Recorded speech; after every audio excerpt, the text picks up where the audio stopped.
cybersecurity session. And this session is like a no-brainer. It's necessary to have because due to our changing environment, the way we work, the amount of digital tools we use in our everyday life, cybersecurity is becoming of utmost importance, and it has a wide variety of applications. And this session will highlight how the research and education community contributes to our everyday secure way of working and the necessary skills we need to develop to adapt to this change. And everyone, please welcome our first speaker, Dr. Jacek Gajewski from the National Center for Nuclear Research in Poland, and he will present a cybersecurity lab and a CyberEdu project.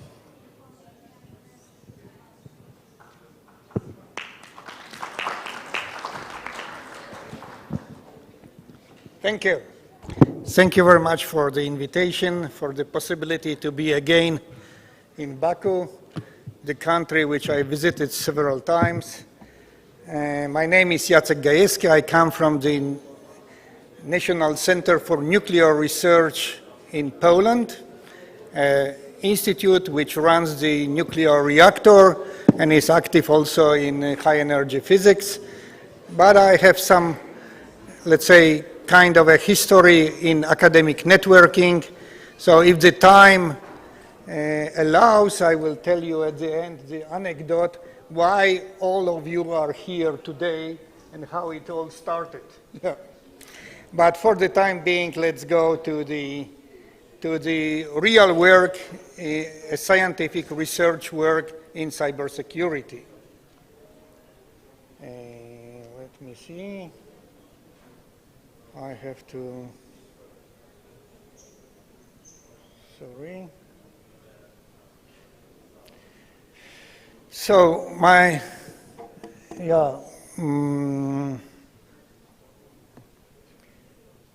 this is the one, yeah. My talk will have two parts. One will be related to the cybersecurity laboratory, a real hardware laboratory, where we search for the so-called zero-day vulnerabilities. So, maybe this is better. Maybe options or failures of the vendors which hackers may exploit when using when planning their, let's say, activities. So it is important to know them before in order to protect ourselves against the attacks, yeah? So we do it in a kind of a laboratory, I will describe it, and that should give us an input and a possibility to improve the resilience of our laboratories, of our infrastructure. Let's say Giant is also a research infrastructure, so all that has to be somehow yeah. So, what were the goals of the CyberLab project, which produced the CyberLab laboratory? The project was funded by the International Atomic Energy Agency in Vienna, and this was to develop the procedures, the methods, and the parameters how to test programmable logic controllers. I will say in a moment what a programmable logic controller is. Yeah? It is an example of the so-called industrial control system. So small computers which run the world, yeah? Which run every process in the physics experiment, in electro power plant station, or wherever. Yeah? And with this project, we'll try to understand how the undesired functionalities, people are not perfect, engineers are not perfect, even big companies like Siemens or Motorola are not perfect. They do errors. And because they do errors, we have to find these errors before the hackers will do it. And for this, we use the so-called fuzzing technique. Fuzzing technique means we send millions, billions of random input to these computers and see how they react. All of a sudden, we always can find a combination of bits and bytes which stops them, which destroys them, which makes them work in an unpredictable way. Yeah. So on this, on basis of this, we develop a concept of a national laboratory for the cybersecurity of the power plant systems. Clearly, Poland wants to develop atomic energy power plants, and that's why, since I am in the Nuclear Research Institute, so I do research of the nuclear power plants, but it is exactly the same with any other critical infrastructure. So it doesn't really matter whether this is... Close because you're close. Please close.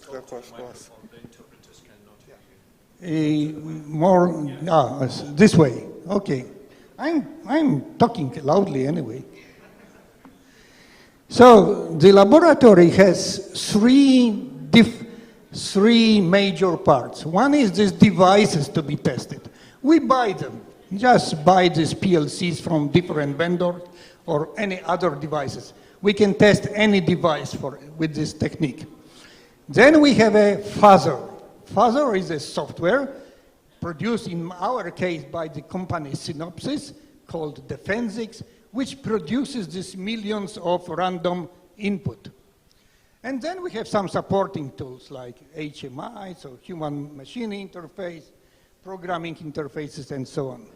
All this looks very simple. It's just on, all the laboratory is just on two tables, yeah? Here you see the PLCs or devices. The whole puzzle is in this small computer, and the display is just the HMI. Okay, there will be more complicated things in a moment, but roughly this consists of these three devices. So with this, when we take a new PLC, we just list what type of protocols it has, yeah? What are the way to communicate with this one? And we put the fuzzing, we send this million and see if it breaks or it doesn't break. Sometimes it is after 1 hour, sometimes it is after 1 day, sometimes it's over 2 weeks. And in few cases, we didn't find it. So it ran more than our patience. So after 1 month of testing, it still works, yeah? But in many cases, we found that there is some unknown yet combination of input which makes this device to stop. Once we found that there might be stop, we try to narrow down the combination of bits and bytes which produces this stop or this error or this overflow, maybe different type of errors. And if we find it repeatable, we narrow down until we find usually a combination of, I don't know, typically few thousand of inputs which can be given within 1 or 2 seconds or 10 seconds, which make the problem. So we already have located a problem. We do not understand fully what is the damage, but we see that the device stops to work. So with this type of methodology, we have been able to discover several so-called zero-day vulnerabilities. Zero-day vulnerability is a vulnerability not yet known or not yet published, probably known to hackers who do not tell us that, but let's say it's not known to the vendor. So the idea is that, so here's the list. We found 2 true zero-day vulnerabilities, one in Siemens, one in Schneider Electric. Sometimes we rediscovered the ones which already was discovered by others, but we didn't know it. Sometimes in one case, they said it's not a bug, it's a feature. Yeah, okay. But anyway, it's a bad feature because it stops working, yeah? So anyway, the problem is that once you found it, you have to be very careful because you cannot publish it like this because you will just give the tool to the hackers, yeah? So there is a special so-called responsible disclosure procedure. So with some kind of an encryption, you inform the vendor usually tells you, don't do anything, give us some time, we will produce a patch for it, and it takes them usually a few months. Under these few months, you are just waiting for their feedback, and at the very end, they publish it, they give the number, and they give you a nice diploma. And then we are happy, yeah. So but the conclusion is that these small devices, this programmable logic controller, this is a real soft underbelly of any critical infrastructure. These are small computers, very easy to hack if you know how to do it. So, the next step was, once we have this secret knowledge how to stop the PLC, let's see how can we do it in a more serious case. So we have prepared a computer model of the power plant, a full simulator of the atomic electricity power plant, yeah. And we implement, which is usually implemented in the so-called defensive computer security architecture, which has 5 layers of security with firewalls in between and so on. I will not go into these details, but if you go to the very inner circle, when you go over 4 times of, you have to break the barriers, then you can do a real damage to the nuclear reactor. And that is not a joke anymore, yeah? So this may be linked to this simulator may be linked to a real hardware. We have some pieces which are real hardware. I will show you a model of a real hardware in a moment. So in the world, there are many hacker groups. They are very, very carefully looking into the literature, sniffing your network, trying to capture your emails, and look for the information. In particular, for the information how to stop and disturb the critical infrastructure. These are groups usually politically motivated or even supported by some states, I would say, yeah? Such groups always search for a new vector of attack. Where can we sniffle ourselves through all these 5 barriers up to the down? And no, that's why we have to handle this information with the greatest care. And all this type of going through these 5 barriers and the final attack can be tested by this Asherach power plant simulator constructed by several organizations. By the way, I recommend you to work with International Atomic Energy Agency. They have a very good security program, and now I will stop my presentation and show you a small video how this attack is really being done. You will see the model of the nuclear reactor, how it is attacked. Can you put the video and then come back to this?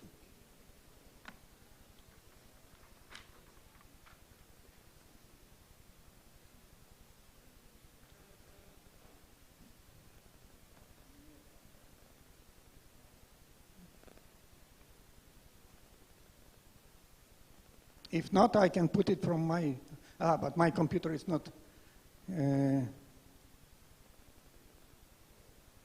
It was working.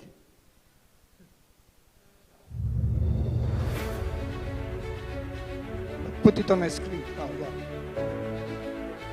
The operation of industrial systems can be disturbed by an interference in one of the controllers working within the system. By using a nuclear power plant simulator connected with the PLC controller, I will show how the operation of the plant can be disturbed, causing emergency shutdown.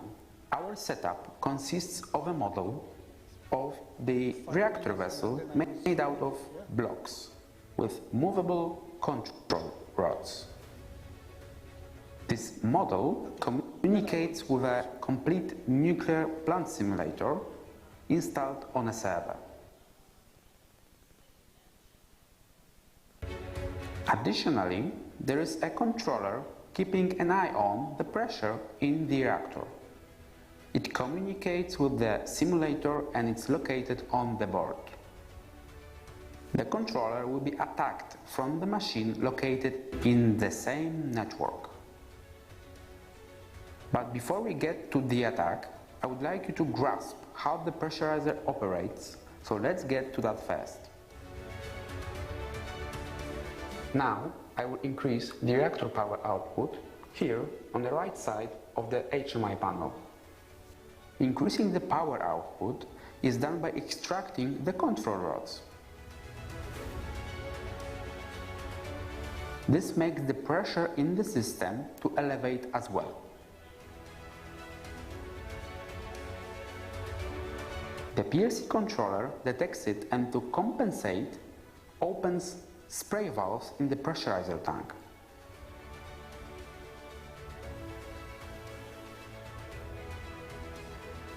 Restoring normal operating pressure.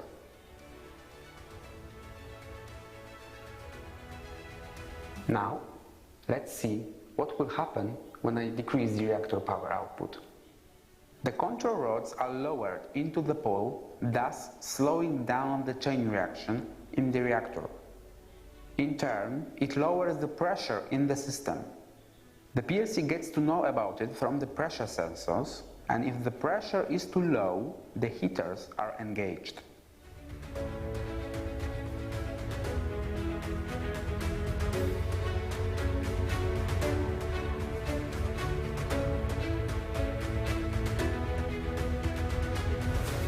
The attack is aimed at this PLC. All the lights that are lit are green. It means the PLC is currently working without any errors. But is it always this way? Here you can see TIA portal. It is an engineering software for programming PLCs. It's there to show the current state of the connection to the PLC. Now I will execute the exploit here on this computer.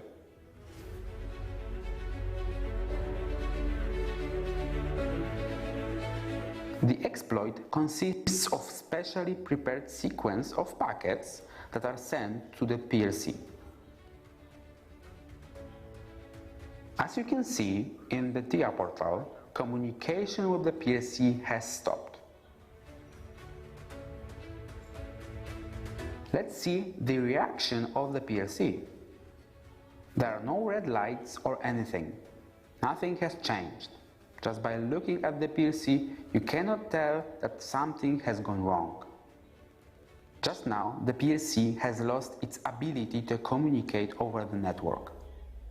But the program is still running on the PLC.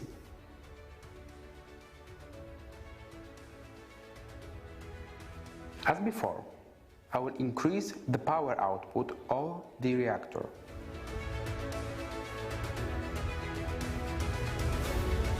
As the power increases, also the pressure in the primary loop of the reactor increases. The pressure sensors should pick it up and the controller should open the spray valves to decrease the pressure. But because the communication does not work, the controller cannot receive the data from the pressure sensors. It does not know the pressure is rising, so the spray valves remain closed. At some point, value of the pressure is so high that emergency systems kick in to stop the reactor.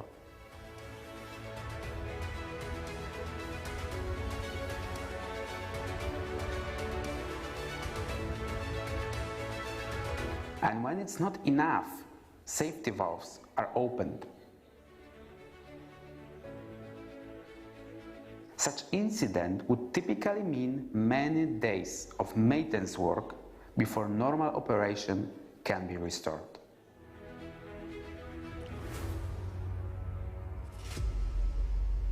Can you put the presentation back?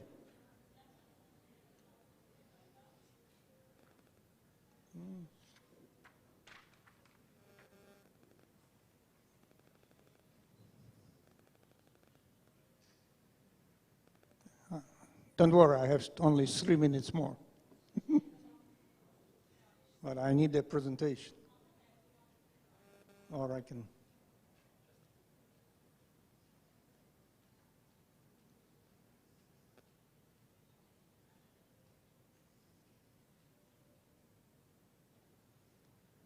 Okay.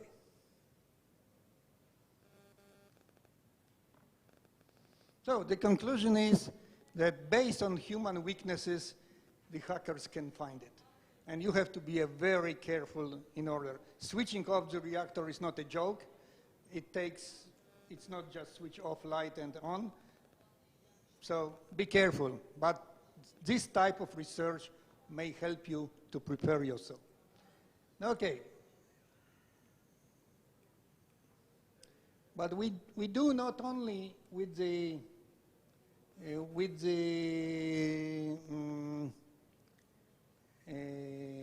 not only with the research, but also with the education. We have a project which Azerbaijan is a part of, 3 universities from Azerbaijan, Baku High Oil School, Oil Academy, and the AzTech universities are taking part. Coordinator is from Sweden, and this is about the cybersecurity courses in industrial control, critical infrastructure. We aim at constructing a university master course on cybersecurity of critical infrastructures. So we just have to test the state of the play and design some modules. We will not be able within this small project to produce the full course, but we do some preparatory work. The problem is that the cybersecurity is taught in the universities usually as a cybersecurity of networks or information, but very few courses exist on cybersecurity of critical infrastructure, of automated systems, yeah? And they are usually fragmented and distributed. We need a new course, and that is the aim of this project. What we did, we studied the existing graduate and undergrad programs. The needs of the industry has been tested. The current result positive and tell us that such course is badly needed by nearly all universities, and very few of them have any pieces of this teaching in their courses. We had some NATO workshop here a year ago. We had a workshop in Tbilisi, but at this moment we are producing together with the Ukrainian and Stockholm a new test module. And what is most important, we have written a project to NATO. Yeah, this is the last slide.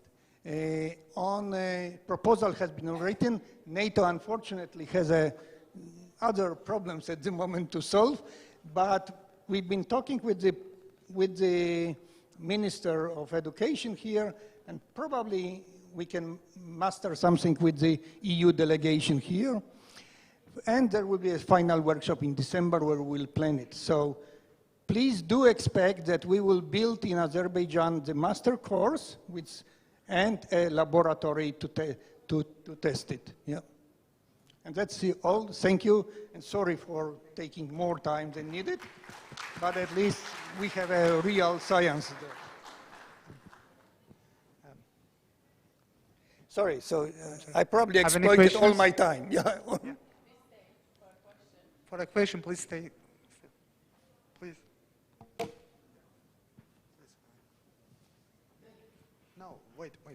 She has a question. She has a question.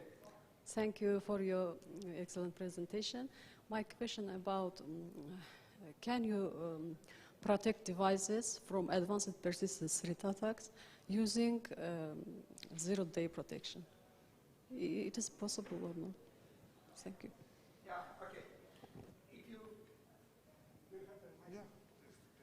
When you find such a zero-day vulnerability, yeah, first you can protect against these concrete ones. This usually is a representative of others. So knowing that, you can improve your detection system. Of course, it will not be that after detecting 5, you are protected against everything in the world, but stepwise, you are doing it. And when you inform the vendor, they usually, within some limited time, produce a newer version of the software which doesn't have this. Which means that what you should do whenever the vendor is producing a new update of the software, you should use it, because otherwise you are not protected. By the way, which kind of the sandboxes are you using for the detecting the zero-day attacks?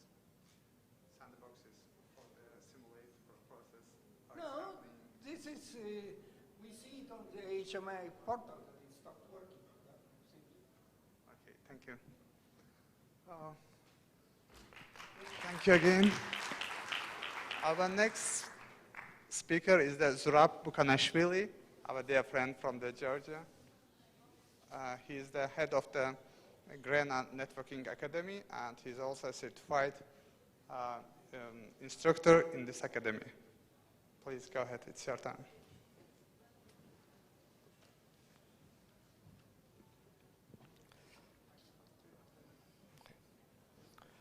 Thank you.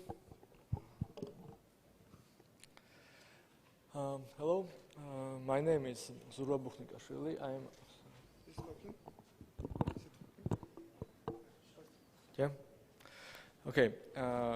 My name is, as I said, Zurab Bukhnikashvili. I am network administrator at GRENA, and today I'm going to talk about our infrastructure in general and about cybersecurity in more detail.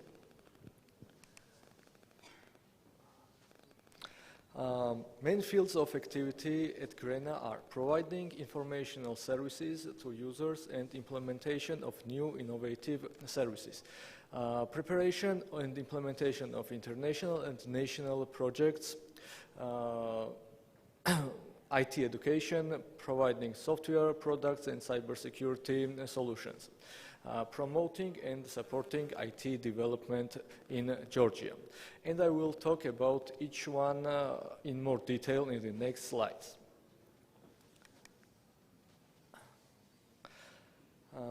GRENA provides connectivity for our customers, and they can access the European research network and also the internet. We have 10G link to Vienna, where we have interconnections with Giant for research and educational traffic, and with Cogent for internet traffic. We have several network monitoring systems, and I will talk about them, cybersecurity and the virtualization in more details in the next slides. GRENA provides services of EduRoam to university staff and students, and they can get free Wi-Fi when traveling to other universities and research institutions across the world. We are also top-level domain registrators of .ge and provide software licenses and subscriptions. This is the diagram of our interconnection in Vienna. As you can see, there are two links. One is the primary link, and the second is the protection link. In case of some damage on the primary link, the service is moved automatically to the protection link.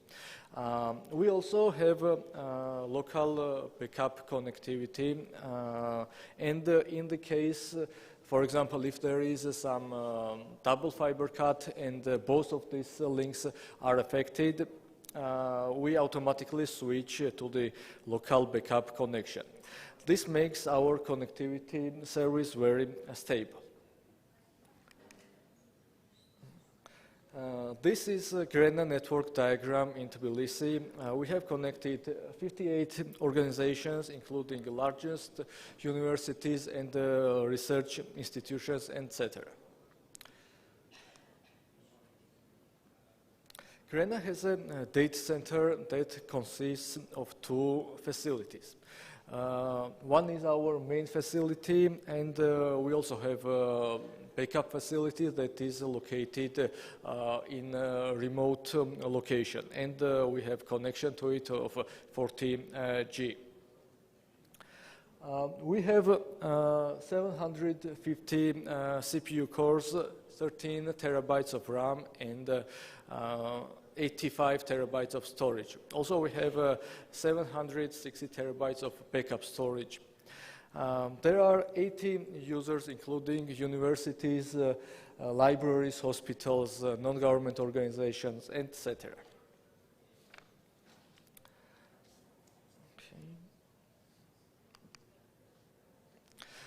This is our data center, which consists of Proxmox virtualization cluster, Safe cluster, and OpenStack cloud. GRENA has two generators. One is primary and the second is backup. Also, we have several UPSs and redundant cooling systems for fault tolerance. Of course, all of our devices are equipped with redundant power supplies and cooling fans. This all makes possible to achieve availability of 99.95%.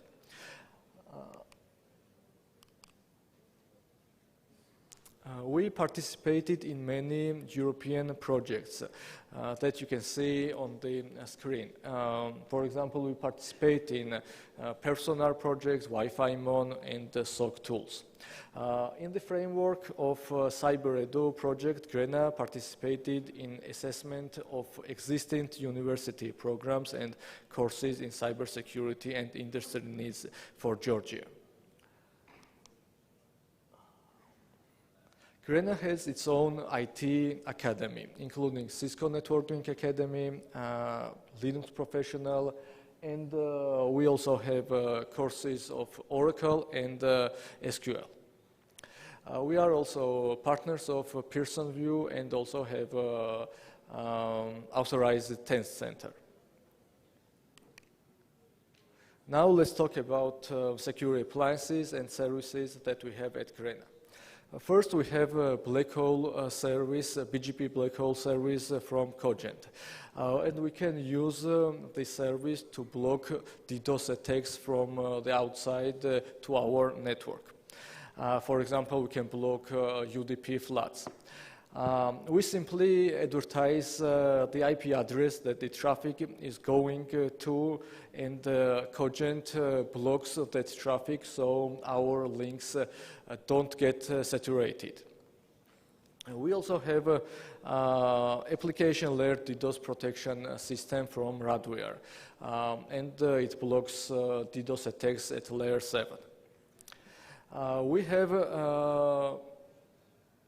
redundant unified threat management systems that can perform web filtering, IPS, and stateful firewall filtering.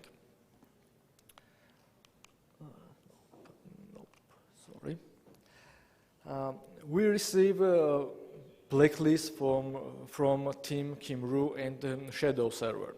If we see that any of our clients' IP address is in that blacklist, we contact them and also help to investigate the reason and fix the problem for which the IP address was blacklisted. GRENA has several network monitoring tools.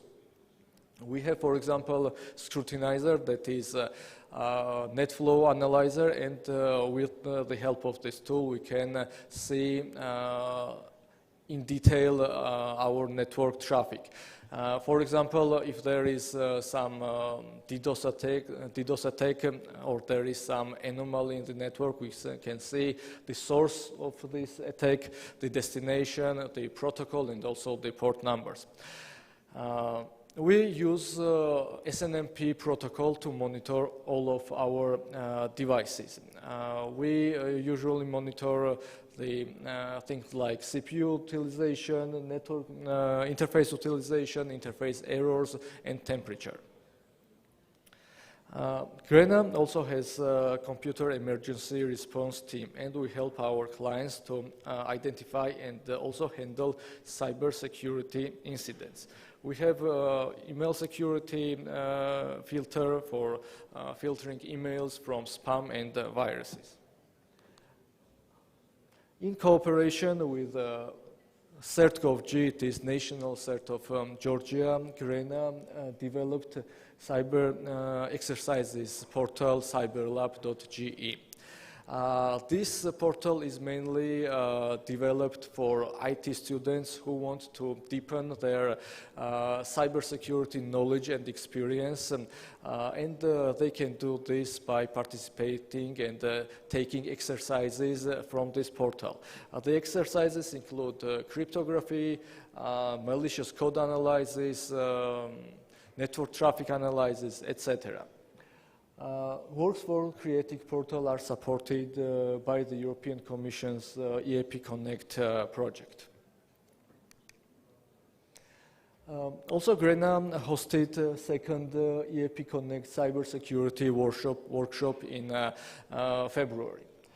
Experts from Europe, EaP countries, and also from United States shared their experiences and best practices in cybersecurity. This event was attended by more than 140 participants from 32 countries. Thank you. Any questions?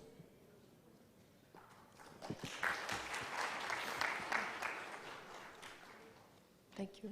Okay, thank you. There's one question. Please stay.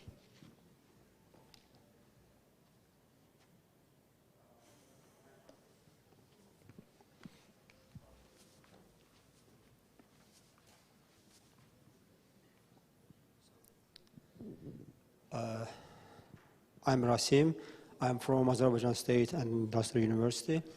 Thank you for your amazing presentation. I would like to ask one question regarding your cyber lab. Yes. I want to know that about the startup, the perks for students.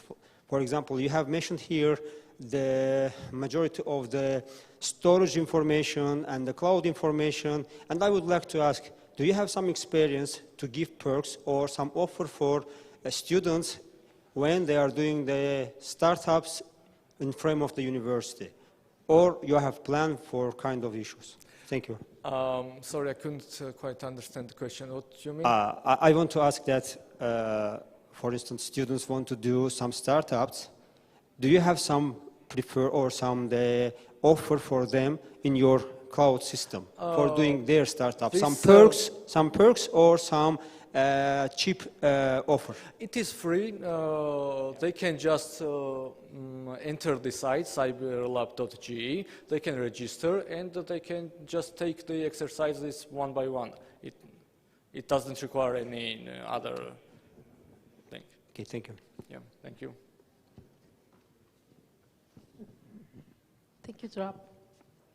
And I would like to welcome the last speaker of the session. It's Bahruz Ibrahimov from AzEduNet. He's the senior information security engineer there and also a Cisco ambassador.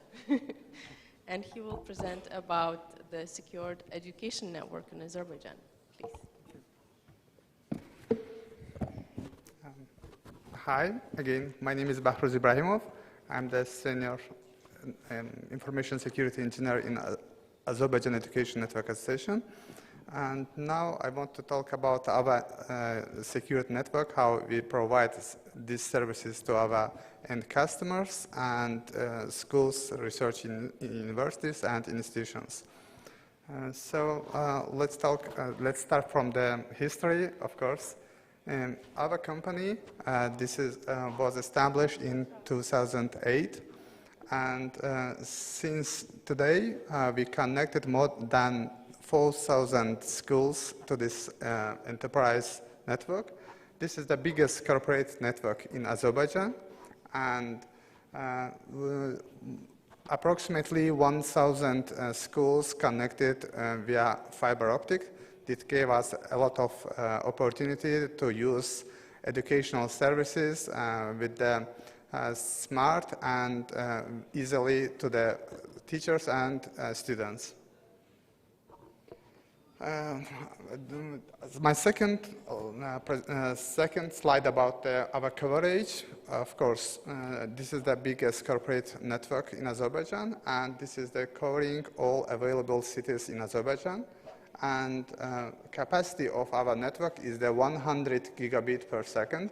Again, 100 gigabit per second, and it's enough for the connecting any kind of the application or services which can help the transformation of our educational system.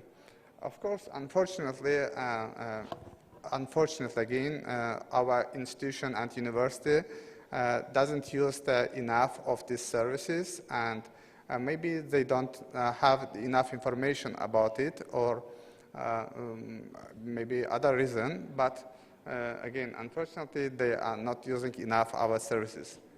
We have the two network operation center, one of them in Baku. This is the local data center of our company, and another one is in Telecom. This is the national, the biggest and the most secure data center in Azerbaijan. This is the Tier 3 certified, and they have the two clusters, one of them in Baku and second one in the Ieva. And the capacity of this data center is not for only education purposes, but we can provide these services to the commercials also. And which kind of connection we are using in our network.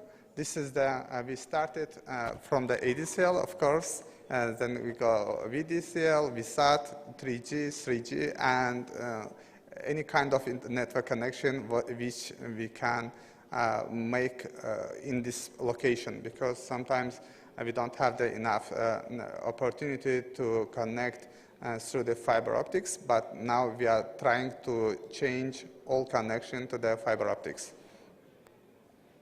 About the data center again. Oh, okay, it doesn't matter. Okay. So again, the main purpose of this data center, we have the Azerbaijan Ministry of Education is one of the biggest e-services provider in Azerbaijan. They have more than 70 different services in our country for our students and teachers.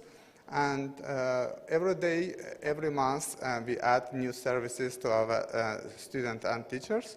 And for the completely secure these services, we have to use a lot of different data center of ours, and also we are using the hybrid cloud between our local infrastructure and Microsoft Azure data center. And what I can say about the NRN, of course, benefits of the NRNs is known to everybody, and I cannot add any more to this kind of words. But what I can say, all university which is connected to Azerbaijan educational network gave access to the giant services, and this is the most important. Again, as the Rasim Aliguliev mentioned before, only 40% of the university is connected to this network. We hope at the end of this year, all of them will connect to this network and will join this biggest educational libraries and data science which they can use. And again, I know the static presentation is not interesting for you, and that's why I'm trying now to show you the live data about the security in the education network. I hope you will enjoy about it.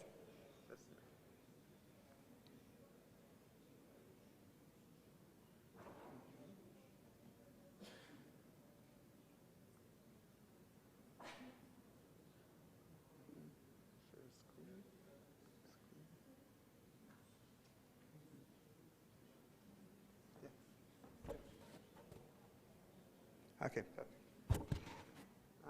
So of course, the main thing of the using this connection, this is an internet connection, and internet connection, security of the internet connection begins from the DNS. I hope everyone in this room is now what is that about the DNS. DNS is a domain name system, which convert the human-friendly domain names to the numbers, because the system knows only numbers.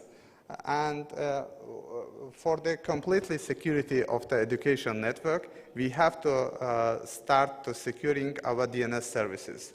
For this purpose, we are using the Cisco umbrella services, and daily DNS requested about 100 million DNS requests every day, and 35 or 40% of this traffic is the malicious, and we have to filter of them.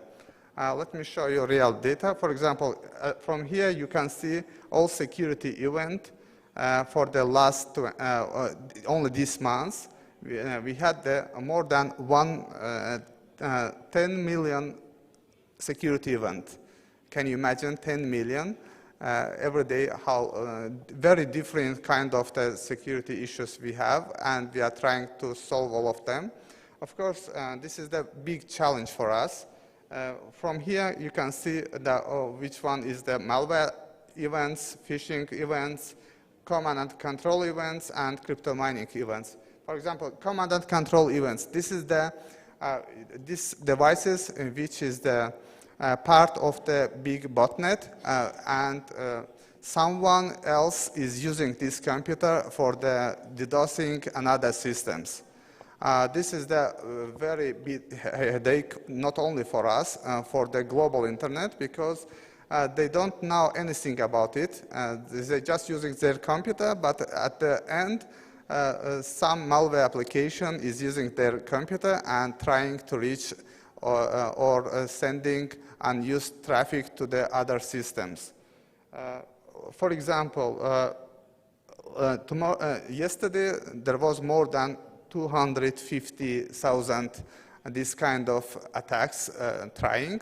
Of course, we blocked all of them, but we cannot to be sure that all traffic we can filter. That's why we are trying to change our method, to think about the new methods, how we can detect. That's why we are using different kind of security services, starting from the email security, endpoint security, DNS, endpoint. In our network, we have approximately 100,000 devices in the schools. We have to manage all of them, and can you imagine how we can update all the operation system by once, or maybe control or applying some security policies to all of them? This purpose, we tried very different methods how we can do this. At the end, we met with the Cisco and Microsoft. With this helping them, we started using Cisco Meraki and the Microsoft Endpoint Security solution. And now, in the pilot project, we connected 5 schools. At the end, until the end of this year, we will connect approximately 50 schools to this system. And finally, we will have the ability to control and monitoring all of these systems. Again, this is a very big challenge. Again, for example, 10 years ago, if we will have the antivirus and the firewall devices, it was enough for the securing our networks. But nowadays, we have to secure our email systems, endpoint systems, network systems, web applications, web servers, data center, etc. But at the same time, we don't have the chance to get new people to our teams. That's why automation is the work of the tomorrow. This purpose, we have to correlate all these security events together and to make decision from these events. We have the Cisco SecureX solution, and now without any commercial vendors, we connected all of our security devices to the systems, and finally we can make decision from one dashboard about what's happening. For example, if someone sent just email to our network or to our student or teachers, we can track this email from starting until the end, because every step of this process, our email security system is checking this email. Our sandbox is trying to open this file to checking it. Then it goes to the Exchange server. It's also checking some details. At the end of this process, it goes to the endpoint. When it's clicking on this link, this file or the link is checking on the endpoint security, and this all track information goes to the main dashboard, and from one point we see what's happening with our entire network. And of course, this challenge is very big, and we don't have enough time for the thinking a lot of, and every day, daily, weekly, we change our systems, parameters, settings, and trying to be on the top, because we don't have the second way for the securing our educational network. Thank you. If you have any questions about the connecting to our network or about our services, please go ahead.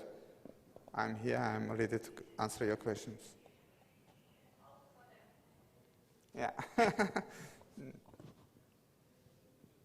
Well, the question is how to connect to your services, to your network. Okay.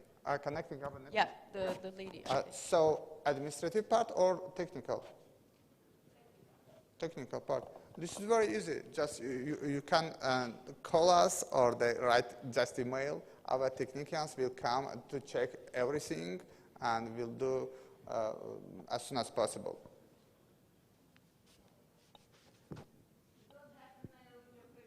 Oh, sorry. Sorry. Let me show you. I just shared my screen entirely. Last presentation is about myself.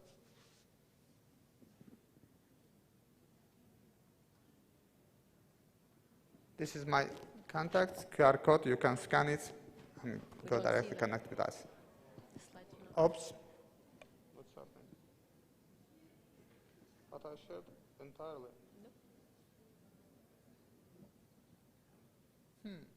That's all. Thank you, okay.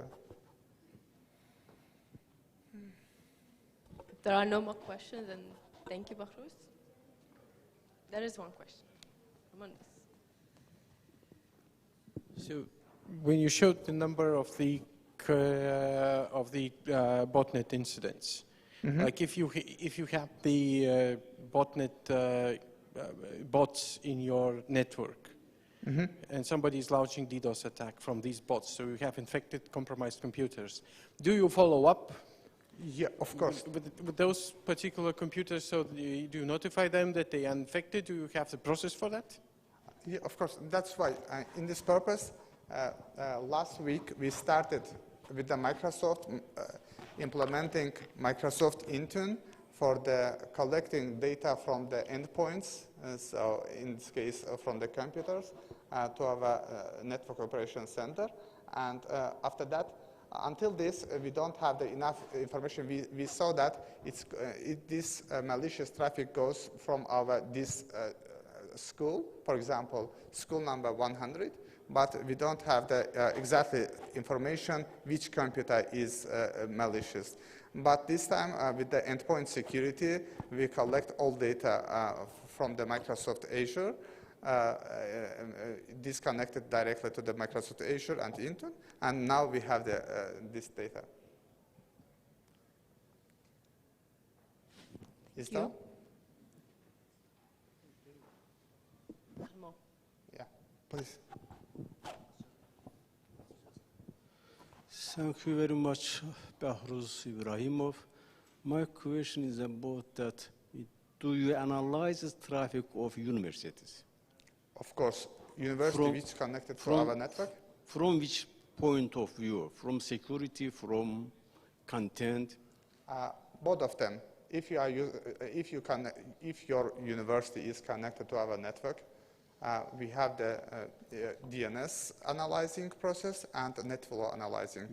And it's enough to understand which kind of traffic are you using, which category is you are using, that's all. And which of our university is more active usage of internet? Between which connected to our network, it's a commercial information, but they are using a lot of interesting things. Sometimes we inform that about the category of they're using, but Thank you. Thank you. Thank you. Thank you for your answers. Thank you for staying with us in the session. I think it's a wrap today. Not today, but for now. I invite everyone to have a short coffee break and reconvene in 10 minutes. Thank you.